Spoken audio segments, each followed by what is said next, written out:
Hey guys, how we doing? So, something a little bit different today. I know I've been doing a lot of Naruto videos, and I did say that I want to do some Bleach stuff. Bleach S is amazing, I love Bleach, and I found this video and thought it'd be quite educational. Because Bleach did fall off. I mean, they cancelled the anime and then carried on the manga, which was very disappointing. And a lot of people will say this, and they are right. The first few seasons were incredible, and then it kind of just went until like the eyes and bit, and the way they threw in the filler, which completely just. But anyway, let's go into this. The fall of Bleach, how it happened. Let's watch this. Picture, if you will, Hiroshima, the late 1980s. Okay. A young boy draws in class as his favourite teacher announces that this will be his last day teaching before transferring to another school. Okay. As a parting gift, the boy gives the teacher a drawing, and the teacher is so impressed that he would later show the drawing to his new students. That's nice. And quickly, word began to spread about the boy's immense talents. And before long, the boy became a local legend. Alright, okay, so a few short years Kubo. later, his smash hit, internationally renowned manga has earned him legions of adoring fans. An anime series, a musical stage show, every kind of merchandise under the sun, and perhaps most importantly, entry into what became known as Shonen Jump's legendary Big Three. Yeah, the Big Three, alongside industry giants what was that? Naruto, One Piece. There we are. That boy was Tite Kubo. Tite Kubo, and yeah. that manga was Bleach. Yeah. Bleach would enjoy nearly a decade of success. But, however, fast forward to present day and things have changed. Things have changed a lot. Massive fan backlash, a cancelled anime, hugely diminished tankobon sales, a deleted Twitter account, and most recently, a brutally short final run in Shonen Jump magazine. Was it going to like 3 chapters to finish it? 3 chapters to conclude a story nearly 15 years in the making. God. So how could this have happened? It did seem quite rushed as well, considering how much went on. To bring one of the 3 giants of Shonen Jump to its knees? Well, friends, that's what we're here to talk about. Cool. So let's dive deep and find out the fall of Bleach. First 3 seasons are amazing, though. How it happened. This will be so interesting. First of all, let's define what we mean by the fall. Every week, issues of Shonen Jump come with a card so that readers can rank the series from favourite to least favourite. Oh, right, cool. These results are then polled and ranked, and this is the main way Shonen Jump magazine gauges the popularity of its ongoing series. Oh, right, cool. Titles live and die based on these results. So, in order to gain a clearer picture of what actually took place here, I've gone back through 10 years of ranking data, averaged out a yearly rank for each of the big 3, and then charted those results from 2005 to 2015. Jeez. I did this mostly because I like numbers, but also because I'm a total fucking loser. Let's check the results. Here we have One Piece, now Naruto, and finally, Bleach. Whoa. Dear. It's not unusual for a series to lose steam over time. You can see it slowly happening in Naruto. But Bleach's fall is a catastrophic failure the likes of which have never occurred in Shonen Jump before. My God. And the question becomes, what happened between 2005 and 2015 that could account for such a massive decline? I think to really understand what happened here, it's important to first understand why Bleach had the initial success it did. Bleach burst onto the scene in 2001, bringing with it a kind of modern energy and stylish aesthetic that quickly set it apart from its competition. While One Piece and Naruto were both set in their own fantasy universes, Bleach took place in our world, and in doing so, became much more relatable. On top of this, Kubo had a knack for churning out some of the most stylish and beautifully attractive character design in Shonen Jump. They do look good. Costumes Characters tended to look a lot older than they did in your average shonen manga, and this lent the series a kind of mature edge. You didn't feel like you were watching a bunch of kids goofing off, but instead a group of teens on the verge of adulthood. The major selling point of early Bleach, however, was the spectacular artwork. You only need to see Kubo draw to appreciate what a brilliantly talented natural draftsperson he is. And in those early days, it shows in every single panel. The story setup was simple. Likeable but grumpy Ichigo Kurosaki is made a substitute Soul Reaper by actual Soul Reaper Rukia, and a fun Monster of the Week style battle manga ensues. Where Bleach really came into its own, however, is with the second major story arc, that of the Soul Society saga. So cool. Rukia is kidnapped and erased or bleached from Ichigo and his friends' memories, but of course they can't forget their friend, and so the group of supernaturally gifted teenagers must enter the Soul Society and do battle with an ancient and patriarchal order. What really works about this setup is that you have a group of young teenagers facing a society they don't understand with rules that don't seem to make sense. In other words, it's tangential to the feeling of being a teenager on the verge of entering adult society for the first time. It's alien and it's weird and it's scary, and the idea of rebelling against that and re-establishing the set order of things, while not realistic, is a fun fantasy to believe in, especially if you're a confused and scared teenager like I was when I first read it. The introduction of the Soul Society also allowed Kubo to introduce a massive new cast of characters with in the interesting form of the weapons, Soul Reapers. interesting and it's here we get to backstories, see Kubo interesting really flex stuff. his character design muscles. Each new captain and vice captain had a unique design, memorable gimmick, and interesting relationship. And they were also a hugely diverse cast. Women, men, foxes, whatever this thing is, everyone was equal in the Soul Society and anyone could fight. This led to an air of unpredictability to the series and led to some truly stunning encounters. It really did. I've talked before about how great I think Ichigo versus Zaraki Kenpachi is, so cool. but it doesn't stop there. Chad versus Captain Kyoraku is a terrific example of how to write a squash fight. Oryu versus Mairi is a fantastic and tense underdog battle. Oh man, and such I'll a always good have a place in my heart for Yorichi versus Siphon for that. reasons. Fast forward to the end and we get one of the best and most unexpected heel turns in shonen history with the betrayal of Aizen. And we're left with an arc that concludes satisfyingly while also perfectly leaving the door open for the next major encounter. Swish the hair back. So, I'm gonna be such a a strong start, where did things start to go wrong?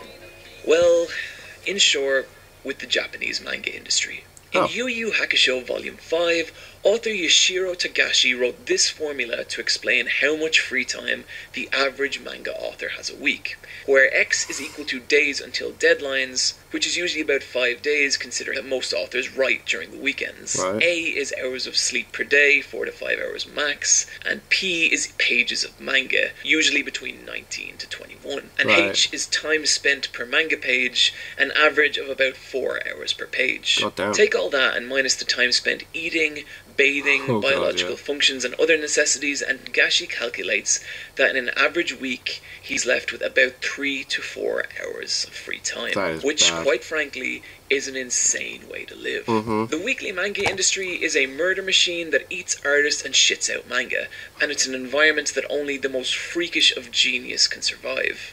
On top of the crushing work schedule, authors must also be able to coexist with their editorial team. And when doing some research into this, I was surprised to see just how much sway editors actually hold. Take, for example, Kazuhiko Torishima's involvement in what would become the Cell Saga in Akira Toriyama's Dragon Ball Z. The original villains of this arc were just meant to be androids 19 and 20, until Toriyama received a phone call from his former editor, who was Torishima, stating, "So these are the big villains, some fatso and an old geezer," and so Toriyama created 17 and 18, only then to have Torishima call again and express his dissatisfaction, calling the psychotic androids a couple of brats. At which point Toriyama came up with Cell, and after one more displeased phone call, introduced final forms. Yeah, so he still wasn't happy with that. Toriyama's gone on record saying how at this point in the story he was just working chapter to chapter with no real plan, and so Torishima's involvement cannot be understated here.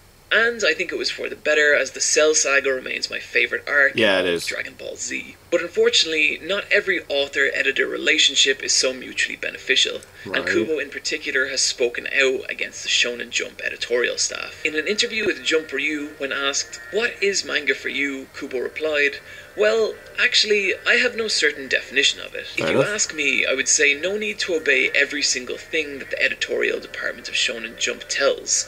Otherwise, every manga writer's personality and talents won't sparkle." And then, when asked, "Do you have a special place in your heart for Shonen Jump?" he simply replied, "To be honest, not that much." Keep in mind that at this point, Kubo had been working for Jump over a decade. And there's not just reluctance on Kubo's side. Over the years, you can see Bleach slowly disappearing from the covers of Shonen Jump. In its early days, Bleach used to get multiple covers a year, right. but as time goes on, we can see Ichigo getting pushed further and further into the background. Yeah. And there's also been other interviews suggesting that editor-artist relationship troubles started as early as Chapter 1. And quickly, we're painted the picture of an artist who doesn't trust his editors, and an editors who slowly lost faith in their artists. Yeah. This brutal work schedule and tense relationship with Jump would have been exhausting and frustrating to deal with long term. And it's my belief that this caused long-term fatigue and frustration in Kubo, which eventually led to the declining quality of his manga. You can see this happen in several major ways, but the most notable one is the decline of his once stellar artwork. Like, let's look at some panels from early Bleach. See how they brim with life and personality? So cool. No two facial expressions are ever quite the same, and the compositions lead your eye around the page in a way that makes reading them an absolute pleasure. Backgrounds are given just enough detail to convey a sense of atmosphere without ever overpowering the characters. Some of the page layouts in particular are quite simply astounding. Like, check out this one where Ichigo slashes the hollow acid wire. God damn. How much energy and force can you feel behind this slice?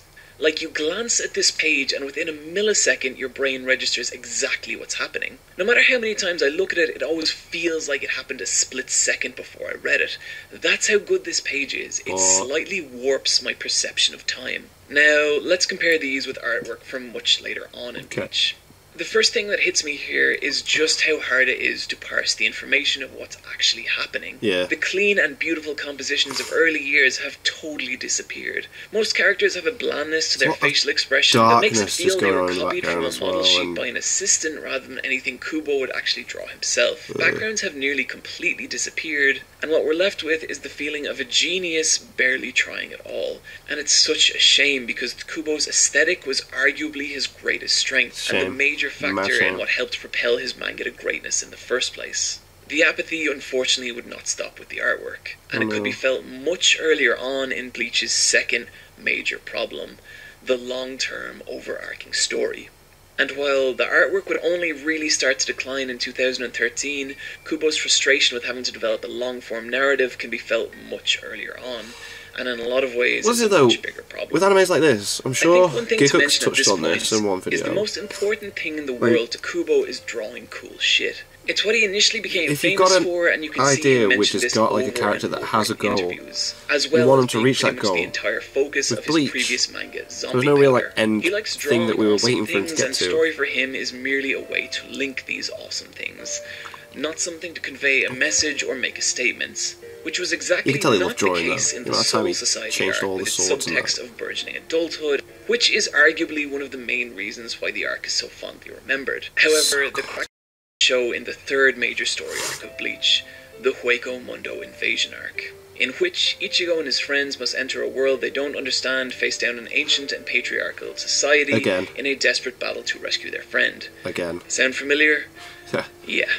I'm aware the criticism that Kubo repeats his ideas a lot is not a new or especially original one, but I do think in repeating the plot wholesale like this, you lose the subtext that made the storyline so worthwhile the first time around. And it's not like the Hueco Mundo arc doesn't have cool moments, or that it's not enjoyable enough in places, but it represents a startling unwillingness for Kubo to take risks, which is odd because from the first to second major arc in Bleach, you went from monster hunting to superpowered samurai battles. It was a shift in tone, and it made the series what it was. But now, instead of that same kind of evolution, a lot of the ideas just feel heavily recycled. Character archetypes are repeated, Ichigo must again fight 3 opponents of escalating power, his friends again all split off and fight their own one-on-one fights, and again there's a point where mascot characters transform into ultra-powerful, ultra-sexy women. I could go on, but you get the idea. And the problem compounds when we see similar things happen in the Fullbringer arc and the final Quincy arc. Throughout its close to 700 chapters, Bleach does very little to change up its core template. And one thing I've noticed about the most popular semi-contemporary shonen manga is that they always try new arc structures. Like take for example how Yu Yu Hakusho goes from a martial arts tournament to straight up gang warfare. Or how Naruto went from ninja mission gone wrong to written exam to game of death. Or just like One Piece, which went from haunted ship to prison escape to all-out war. Constantly restructuring arcs like this lets us see characters in new ways, and thus get to know new sides of them. while also giving the series an air of unpredictability and danger. Bleach's unwillingness to break routine meant that by the end of the final fight with Aizen, many readers just felt like they had already gotten all they could from Bleach. The long-term story problems don't stop there. The world of Bleach feels kind of, well, hollow, no pun intended. Yeah. And what's interesting here is that this is also reflected in the artwork. Over time, Kubo just stopped drawing backgrounds unless it was absolutely 100% critical. It doesn't seem like he's giving any express thought to the actual world these characters live in. And this really starts to become apparent during the Hueco Mundo arc. Oh, that's a shame. The whole thing just feels dead and empty. And yeah, I get that that's kind of the point, but it just doesn't feel like a place that anyone would really live in. It feels much more like an empty level in a video game, and I actually found it really affected my ability to believe the Arrancar as characters, even if I still think Harry Bell is cool as shit. Now compare this dead and empty world to I really like the Arrancars. I think they're awesome. Hunter x Hunter, Berserk, or especially One Piece. I think one of the reasons One Piece has remained so evergreen is just how fully established its world is. It's densely layered and is constantly evolving, with ever-changing politics and shifting alliances. And it's one that makes Bleach settings seem positively 2D by comparison. The final and possibly most damning aspect of Bleach's story, however, is in how Kubo writes characters. Whenever a character is introduced, Kubo has a talent for giving the reader a very strong sense of who they are and making them immediately interesting and likable. Yeah. But again, it's only in the long term that this starts to become a problem. The reason being that as the story goes on, we get very little in the way of reinforcing that character or developing them further. Mostly what we get instead are just kind of sad anime flashbacks. I might talk more about this in the future, but sad flashbacks are not a replacement to actually developing and sustaining a character. By the end of Bleach, a lot of characters were very similar to how they were when they were first introduced, and some have even gotten far less interesting. God damn, I mean, Vegeta in Dragon Ball is like than main character a very, very progressed character. Ichigo starts out as a Yusuke Urameshi-style badass who kicks people in the face and makes friends with ghosts. But by the end of the Hueco Mundo arc, he's a shell of what he was. A boring, somber figure whose only real motivation is that he wants to fight to protect his friends. This in itself is a serious problem because it creates a cycle with Ichigo where he is constantly reacting to things happening to him, while never actually being proactive in his own life. Now compare that with Naruto or Luffy. Whatever you think of them personally, they both have their own goals and ambitions. Naruto wants to become Hokage, this is what I was talking about. Luffy wants to find One Piece. They are self-motivated and thus their journey is self-perpetuating. Thus, they are better suited to a long-form story. Where's but Bleach? Ichigo... Well, he doesn't have anything he's going for. Yeah. Once the supernatural entities stop interfering with his life, what will he do? I never got the feeling he enjoys the supernatural battles, nor does he disdain them. So what is it? What are his goals? What are his dreams? Who is he? The fact that I've read hundreds of chapters of Bleach and cannot answer these questions poses a major issue with the series as a whole. A problem, innit? Now, I can already hear angry fingers slamming against keyboards, but the reason I bring these points up is not to shit on Bleach or its fans. Quite frankly, I think you guys have been through enough already. As I've already mentioned, the goal here is to account for its loss in popularity, not my personal opinion on Bleach. So with that in mind, let's see if we can return to our timeline and tie this all together. Okay. During the later 2000s, Bleach is riding high off the success of the Soul Society arc and introduction of popular new characters like Grimmjow and Ulquiorra, who admittedly are pretty fucking awesome. Yeah, they're cool. But we start to see the repetition of the story kick in and its first dip in 2009. 2010 sees us back up to number 3 as the Aizen arc draws to a close. Bam. But the problem then becomes that once we remove Bleach's major villain, whose arc began when the series was at its most popular, the lack of real character development, setting, and templated nature of the arcs meant that there just wasn't really a whole lot to keep the casual manga reader interested anymore. And so we see Bleach dive 4 whole places. Further decline from the unpopular Fullbringer arc, as well as the cancellation of the anime in 2012, brings us right up to 2013. And at this point, I would guess that Kubo, sick of publishers and fan backlash, simply stops giving the series his all. And we start to see the real decline in the artwork, which would have alienated all but the most hardcore Bleach fans. This takes us right to 2015, where Bleach sits near the very bottom of the Shonen Jump rankings. leading to that sudden and devastating cancellation and the brutally short final 3-chapter run. It's hard to say if the fault lies with Kubo himself or with the Shonen Jump editorial staff, but either way, I think it's really sad what happened Such here. a shame. And I say that as someone who's openly criticised Bleach in the past.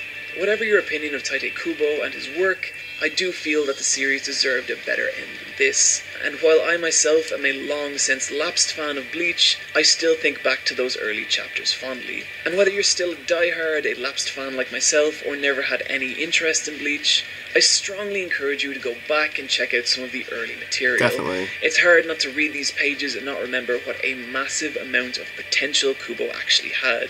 And in a way, it makes me think that maybe the end of Bleach is the best possible thing that could happen to Kubo. Whatever he tries his hand at next, I'll be there to check it out. Because at the end of the day, he was and still is the author of what was at one time the third most prolific manga in the world. Yeah. Guys, that's a video. I want to give a shout out to my friend Rebecca, who did the opening artwork and whose blog you should totally check out, cool. link in the description, as well as my friend Sam, who helped me catch up with some of the more recent goings on in Bleach. I'm going to be back next time with one of my regular Why You Should Watches, but in the meantime, I'm always looking for suggestions on videos, so why not tweet me at iPatchWolf, or come listen to me complain about Dark Souls 3 over on the Let's Fight a Boss video game podcast. Guys, as always, I just want to say how much I really appreciate the support that's been shown to this channel. Thanks again, take care of yourselves, and I'll see you next time. Well, wow, that was a good video. I wasn't expecting it to be that good. It was very well put together as well, the use of music in the background and the clips, as all those stuff he's talking about. I was feeling some emotion at the end there. It was absolutely fantastic, and I like the use of the statistics and everything, and literally, like, you know, not just saying, it was bad because this happened and this happened. It was like, no, look at the position that it was. People voted for it. And look at what was actually happening with the industry, and look at what happened. That was a really friggin' interesting video. And it is a shame what happened to Bleach. I friggin' loved watching that when I first seen it, like, and yeah. But yeah, if you don't give your character a goal from the beginning, then people aren't going to be rooting them on to get to it. So that's another issue. Naruto wanted to be Hokage, and that was from the very get-go. Yeah, sorry if I'm all full of cold again, and I'm tired. I had to get up early to go with my nan and granddad to the hospital, wheel her around in a wheelchair to do a blood test, and then I've come straight home and recorded this, and then I've got work in 2 hours. But hey, that video was class, and I hope you guys don't mind me watching these sort of things every now and then. I like to just branch out and do, you know, because obviously I like to laugh at the abridged stuff and the comedy things and that, but every now and then, come on, we love anime.